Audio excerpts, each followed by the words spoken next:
Hi viewers, welcome back to card അറിവ്. ഇന്ത്യയിലെ യുവാക്കൾ ഇലക്ഷൻ്റെ റിസൾട്ടിനെക്കാളും കൂടുതൽ ആകാംക്ഷയോടെ കാത്തിരിക്കുന്ന ഒരു സാധനമായിരിക്കും നമ്മുടെ NS400 എന്ന് പറയുന്നത്. കാരണം ഒരുപാട് വർഷമായിട്ട് നമ്മൾ ഈ ഒരു വണ്ടി മാർക്കറ്റിൽ വരാൻ വേണ്ടി കാത്തിരിക്കുകയാണ്.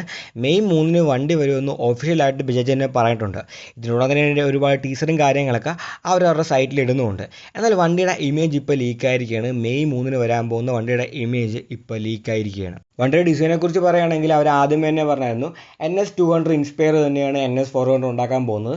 അതുകൊണ്ട് ഡിസൈൻ രണ്ടും നല്ലപോലെ സിമിലർ ആയിരിക്കും എന്ന് പറഞ്ഞായിരുന്നു. ഈ ഒരു ലീക്കായ പിക്ക് നോക്കിയാലും അതേപോലെ തന്നെയാണ്.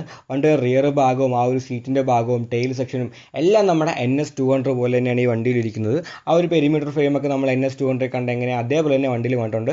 സൈഡിൽ നിന്ന് റിയറിൽ നിന്നൊക്കെ നോക്കാൻ നേരത്ത് നമുക്ക് NS200 പോലെ തന്നെയാണ് ഇത് തോന്നുന്നത്. ഒരുപക്ഷെ അവർ ആ ഒരു എഞ്ചിനും കാര്യങ്ങളൊക്കെ ഉൾക്കൊള്ളിക്കാൻ വേണ്ടി ഫ്രെയിമൊക്കെ റീവർക്ക് ചെയ്ത് കാണും. എങ്കിലും കാഴ്ചയിലും സൈഡിലും റിയറിലൊക്കെ ഏതാണ്ട് ഒരേപോലെയാണ് NS200 NS400. പിന്നെ ഇതിൻ്റെ മാറ്റം എവിടെ വരുന്നതെന്ന് ചോദിക്കുകയാണെങ്കിൽ ആ ഒരു ഫ്രണ്ട് ഭാഗത്താണ്. വണ്ടിയുടെ ടാങ്കും ഏതാണ്ട് ആ ഒരു NS200 പോലെ ഇരിക്കുന്നത്. പക്ഷേ ടാങ്കിലൊരു ടാങ്ക് എക്സ്റ്റൻഷൻ വരുന്നുണ്ട്. അത് നോക്കുകയാണെങ്കിൽ നല്ലപോലെ മസ്കുലറായ നല്ല വലിപ്പമുള്ള ടാങ്ക് എക്സ്റ്റൻഷനാണ്. അത് ഈ വണ്ടിക്ക് നല്ല വലിപ്പം കൊടുക്കുന്നുണ്ട്. അതായത് NS200-നെക്കാളും നല്ലപോലെ വലിപ്പം കൊടുക്കാൻ അത് സഹായിക്കുന്നുണ്ട്. നല്ലൊരു സ്പോർട്ടി ലുക്കും ആ ഒരു ടാങ്ക് എക്സ്റ്റൻഷൻ തരുന്നുണ്ട്.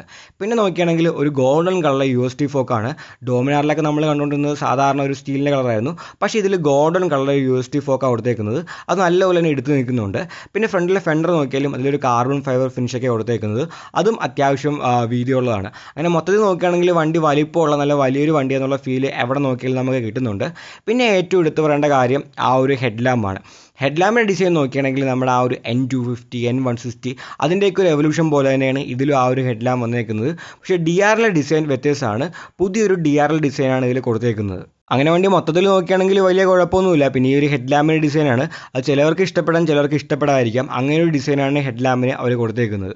പിന്നെ ബാക്കിയുള്ള ഫീച്ചേഴ്സ് നോക്കുകയാണെങ്കിൽ പുതിയൊരു LCD ഡിസ്പ്ലേ വരും. അതിലിപ്പോൾ നമ്മൾ ആ ഒരു N250 കണ്ട ആ ഒരു പുതിയതായിട്ട് വന്ന ആ ഡിസ്പ്ലേ ആയിരിക്കും ഇതിലും കിട്ടാൻ പോകുന്നത്. പിന്നെ ഒരു കളർ TFT ഡിസ്പ്ലേ കിട്ടാനുള്ള ചാൻസ് ഉണ്ടെന്ന് പറയുന്നുണ്ട്. പക്ഷേ അതിനൊരു ഉറപ്പ് പറയുന്നില്ല. എന്തായാലും ആ ഒരു പുതിയ നമ്മൾ N250 കണ്ട ഡിസ്പ്ലേ ആയിരിക്കും കൂടുതലും കാണാൻ സാധ്യതയുള്ളത്. പിന്നെ ഇത് ഇത്രയും വില കൂടിയ പവർഫുള്ളായ വണ്ടി ആയതുകൊണ്ട് തന്നെ ട്രാക്ഷൻ കൺട്രോൾ കാണാനുള്ള ചാൻസ് കൂടുതലാണ്. അതേപോലെ തന്നെ ഡുവൽ ചാനൽ ABS ഒക്കെ സ്റ്റാൻഡേർഡ് ആയിട്ട് തന്നെ അവർ കൊടുക്കുന്നുണ്ടായിരിക്കും. സോ ഈ വണ്ടിയുടെ എഞ്ചിനെക്കുറിച്ച് പറയുകയാണെങ്കിൽ ഇത് പൾസർ സീരീസിൽ തന്നെ ഏറ്റവും പെർഫോമൻസ് കൂടിയ ഏറ്റവും പവർ കൂടിയ വണ്ടിയായിരിക്കും. പക്ഷേ ഇതിൽ കിട്ടുന്നത് നമ്മൾ ആ ഒരു പുതിയ 390 കണ്ട ആ ഒരു എഞ്ചിൻ ആയിരിക്കത്തില്ല. ആ ഒരു 399cc എഞ്ചിൻ ആയിരിക്കത്തില്ല ഇതിൽ വരുന്നത്. ഇതിൽ വരുന്നത് ആ ഒരു പഴയ എഞ്ചിൻ തന്നെ ആയിരിക്കും. നമ്മൾ ഡോമിനാറിൽ കണ്ട ആ ഒരു 373cc single cylinder liquid cool engine ആയിരിക്കും ഇതിൽ വരാൻ പോകുന്നത്. അതിനും പവർ ഒട്ടും കുറവൊന്നുമല്ല. എങ്കിലും നമ്മൾ ആ ഒരു പുതിയ 390 കണ്ട അത്രയും പവറുള്ള എഞ്ചിൻ ഇതിൽ കിട്ടാൻ ചാൻസ് വളരെ കുറവാണ്. കാരണം നോക്കുകയാണെങ്കിൽ ഇതിൻ്റെ വിലയും വളരെ ഇമ്പോർട്ടൻ്റ് ആണ്. പൾസർ എന്ന് പറയുന്നത് നമുക്കറിയാം നല്ല പ്രൈസിൽ നല്ല പെർഫോമൻസുള്ള ഒരു വണ്ടിയാണ് പൾസർ എന്ന് പറഞ്ഞ ആ ഒരു ബ്രാൻഡിങ് നമ്മൾ ഉദ്ദേശിക്കുന്നത്.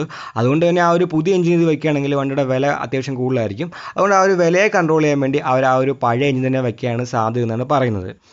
പിന്നെ ഇതിൻ്റെ എക്സ്പെക്റ്റ് ചെയ്യുന്ന പ്രൈസ് നോക്കുകയാണെങ്കിൽ 2.10 ലാക്കാണ് ഇതിൻ്റെ എക്സ്പെക്റ്റ് ചെയ്യുന്ന പ്രൈസ്.